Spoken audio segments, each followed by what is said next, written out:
Welcome to the Practice Squad YouTube. I'm Gabe, and I'm here with Carter, and we are counting down the top 50 players from the 2019-2020 NFL season. We used a point system where number 1 got 50 points, number 50 got 1 point. We added all those numbers together. Without further ado, let's go to number 50. At number 50, the best player at a position that may be erased in the near future, Kyle Juszczyk was an important part of the NFC champion 49ers offense. An elite blocking fullback that was also a relevant part in the receiving game, he has proved to be worth every penny of the largest fullback deal in NFL history. Now, while stats aren't the story for Kyle Juszczyk, he still ended up with 285 all-purpose yards and 2 touchdowns, and he recorded a fumble recovery, one of those touchdowns being an important one in the first half of the Super Bowl. Kyle's accomplishments were more important off the field, however. Hi, Kristen.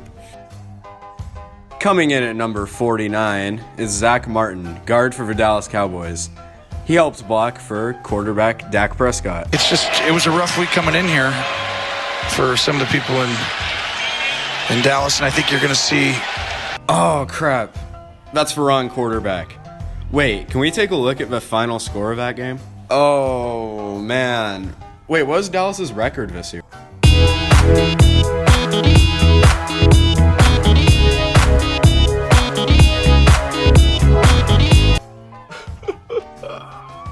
Okay. All jokes aside, though, Zach Martin is probably one of the best guards in the NFL. He only had 2 penalties this year. The 6 years that he's been in the league, he's been a Pro Bowler every single one of those times. This was his 4th year being an AP All-Pro first team. And he's really just the centerpiece behind Dallas's amazing offense overall. The Cowboys average 4.8 yards per carry. They're 5th in total rushing yards. And the Cowboys are predominantly a running football team. They definitely capitalized on the help of Zach Martin and Tyron Smith being here the entire year. At number 48, the 305-pound defensive tackle from the Atlanta Falcons, Grady Jarrett. He recorded 69 very nice tackles with 7.5 sacks, both career-high marks, 12 tackles for loss, and 2 forced fumbles as well. Jarrett plugged up the middle and was one of few bright spots in a very disappointing Falcons season. He's making the most of his 4-year, $68 million contract and will hope for more team success in the future of the deal.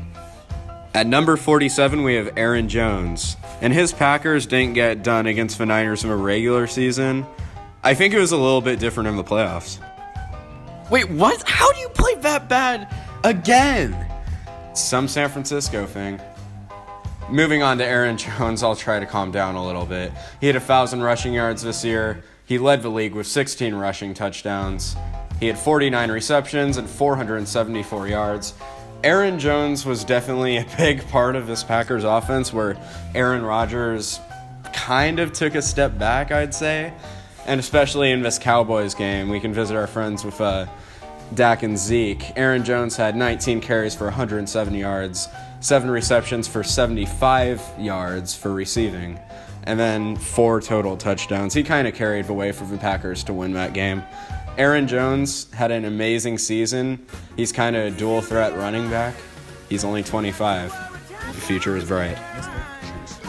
At number 46, the All-Pro second-year safety from Pittsburgh, Minkah Fitzpatrick. With 7 takeaways, Minkah took full advantage of his early season trade for Miami, who he picked off twice in their game.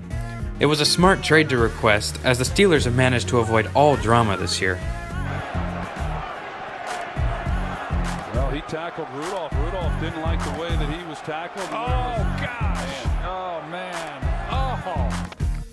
But in all seriousness, let's just hope Minkah Fitzpatrick doesn't get on the Matt Patricia Oh, he's on the Steelers. Okay, let's hope he doesn't get on the Big Ben nutrition plan.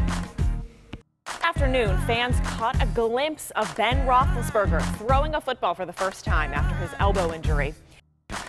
Anyways, he had 2 defensive touchdowns and 57 total tackles. Still only 23 years old, Fitzpatrick will look to continue his upward trend next year and put together another All-Pro season, as maybe the Steelers can stay healthy and make the playoffs this time, which shouldn't be too hard with elite quarterback. Coming in at number 45 is wide receiver Kenny Golladay, who plays on the Detroit Lions. the Lions had a player in the top 50?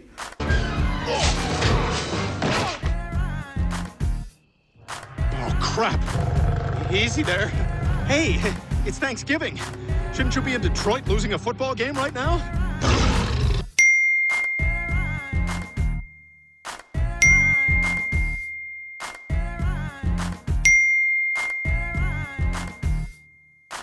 Kenny Golladay had 65 receptions this year for 1,190 yards, which, believe it or not, led the Detroit Lions in receiving. There wasn't really anyone that close. He also had a league-leading 11 touchdowns this year. And overall, he is just the one bright spot to this horrific organization, dumpster fire, garbage thing that is called the Detroit Lions. He also made some pretty cool catches this year. Number 44, Eric Armstead. Not Arik, not Arik, Ben. Eric Armstead. After being called a bust for 4 straight years, Armstead broke out with 12 sacks this season, more than the rest of his career combined. In a contract year, this was the perfect time for an uncharacteristically great season. The 6'7", 290-pound defensive lineman from Sacramento, Armstead racked up 11 tackles for loss and 2 forced fumbles, recovering 1. He was a key part on a 49ers defensive line that dominated all season. And unfortunately, just like his 4-foot-tall wife, he came up very short in the Super Bowl against the Chiefs. Number 43, Richard Sherman. Fun fact, if you spiked the ball into the ground on every single play, you'd have a higher passer rating than what Richard Sherman allowed this year. The 31-year-old corner had a renaissance year in which he posted the second highest player grade of his entire career. With 5 interceptions and 13 passes defended, he didn't allow anything to seemingly anyone. Except Sammy Watkins, of course. Sammy Watkins and Richard Sherman one-on-one is just not going to run with him. They've had those. He added 70 tackles and a forced fumble to his great stat line. He was even part of history as he was one of Jameis Winston's 30 interceptions thrown. Sherman will be 32 next season, and while he is aging, he showed to be capable physically and on top of his game mentally. And of course, why would we doubt him when... Well, I'm the best corner in the game. When you try me with a sorry receiver like Crabtree, that's the result you're going to get. Shut the fuck up! Okay, in my opinion, Kevin Byard is the best safety in the NFL. Carter, shut up! Carter, shut up! Kevin Byard had 84 tackles this year, 2 tackles for loss. He had 5 interceptions. 2 years ago, he had 8. And his completion percentage when thrown at him, which was only 47 times, is a 57.4 percentage. Kevin Byard was the anchor of the Titans defense. He was just an amazing playmaker. He is 26. He has a lot more good years ahead of him. And he's also probably going to be an All-Pro at least one more time in his career. Marlon fighting Odell. Marlon Humphrey had a first-team All-Pro appearance this year. He was also a Pro Bowler. Humphrey totaled 3 picks, 14 passes defended, 2 forced fumbles, 2 touchdowns off of fumbles also, 4 tackles for loss, and 65 total tackles. He had a very clutch forced fumble against the Steelers also in overtime.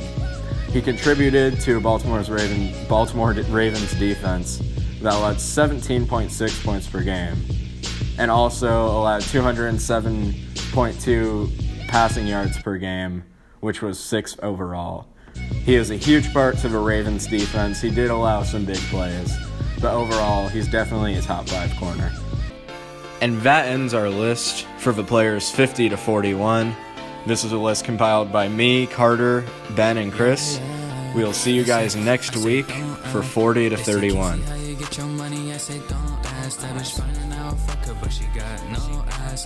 Funny at the top, and now I never go back. And they tell me I go crazy, I already know that.